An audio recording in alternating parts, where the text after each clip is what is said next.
మీ అందరికీ మరొకసారి స్వాగతం. సినిమా టైం అవుతున్నట్టుంది, ఒక 5 నిమిషాలు ఆగండి. దర్శి కూడా మాట్లాడేస్తాడు, మా మొత్తం టీం మాట్లాడేసినట్టు అవుతుంది. అరవింద్ గారు మీరు మాట్లాడేదిందా? గౌరీ గారు మీరు మాట్లాడేదిందా?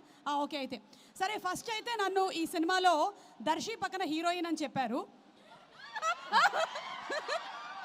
అయితే యాక్చువల్లీ నా ఏజ్ దర్శి ఏజ్ కన్నా చిన్నగా ఉంది అని చెప్పి వద్దని చెప్పారు డైరెక్టర్. దాంతో ఆ తర్వాత మళ్ళీ మీకు ఏం క్యారెక్టరు అంటే అప్పుడు ఇలా ఒక మంచి పవర్ఫుల్ కానిస్టేబుల్ అని చెప్పి తీసుకోవడం అయితే జరిగింది. సీన్ చేసిన తర్వాత కానీ నాకు తెలియలేదు అది పవర్ఫుల్ కానిస్టేబుల్ కాదు, పవర్లెస్ కానిస్టేబుల్ అని. ఇంత మోసం చేస్తారని నేను అనుకోలేదు. ఇతని మీద సెక్షన్ 221/22 -11 ABC కేసు ఒకటి పెట్టాలనుకుంటున్నాను. బట్ కుర్రోడికి ఇంకా పెళ్లి కాలేదు కాబట్టి వదిలేస్తున్నాను. పెళ్లి చేసుకున్న తర్వాత అంతకన్నా పెద్దది ఏముంటుంది, అదే పెద్ద కేసు అవుతుంది, వదిలేద్దాం. ఇక పక్కన నించున్నారే ఈయన గామి అనేటువంటి సినిమాకి కూడా డిఓపి మా విశ్వనాథ్ గారు.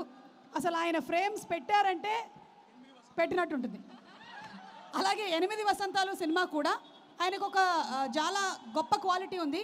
హీరోయిన్స్ని ఆయన ఎప్పుడు చాలా అందంగా చూపిస్తూ ఉంటారు, కానీ ఫర్ అ చేంజ్ ఈ సినిమాలో దర్శిని కూడా చాలా హ్యాండ్సమ్గా చూపించారు. దర్శి ఇట్లా మనం ముందుగానే జనాల్ని ప్రిపేర్ చేసేస్తే వాళ్ళు నేను హ్యాండ్సమ్గా ఉన్నాను ప్రిపేర్ అయిపోతాను.